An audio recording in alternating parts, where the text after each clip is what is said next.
আল্লাহ যেই মা একাধারে 10 মাস 10 দিন পেটে রাখলো, মার কলিজায় লাথি মারছি, মার আরামের ঘুম ভেঙে ফেলেছি।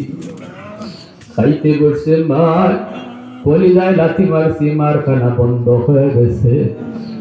এরপর মা কোনদিন বাবার কাছে নালিশ করে নাই। শীতের দিনে প্রস্রাব করে বিছানা ভিজিয়ে দিছি, মা ভিজা বিছানায় শুইয়া আমাকে বুকে রাইখা সারা রাত কাটাইয়া দিছে। গরিব সংসার, অভাবী সংসার, 5 জনের সংসার, 5টা ডিম রান্না হলো। আমরা সবাই যার যার ডিম খাইলাম, মা নিজের ডিমটা খায় না। আমি স্কুল থেকে ঘরে ঢুকলাম, মা পেটে ক্ষুধা, মা তখনই নিজের ডিমটা আমার খাইতে দিল। আমি বললাম, মা গো তুমি কি খাও নাই? মা তখনই আমার সাথে একটা মিথ্যা কথা বলল। গো আল্লাহ, মাই কইতেছে, বাজার আমি খাইছি, তুমি খাও। এই সংসারের জন্য মা কত মিছা কথা কইল। আজকে ওই সন্তান মার পক্ষ থেকে হাত বাড়ায়া কাঁদতেছে। গো মাওলা, একটু মায়ের নজরে দেখো।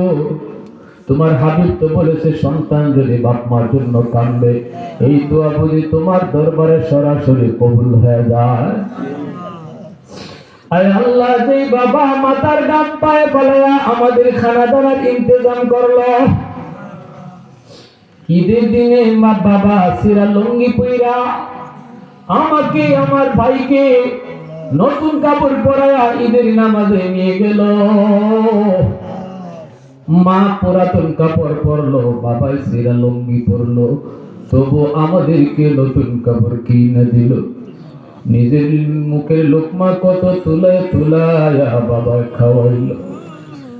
আমি অসুস্থ হলে বাবা পাগলের মতো আমাকে নিয়ে ডাক্তারের কাছে দৌড়ায়।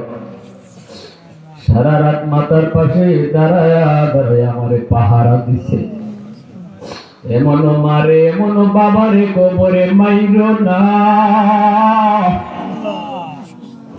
এমনও মারে বাবারে কবরে আযাব দিও না।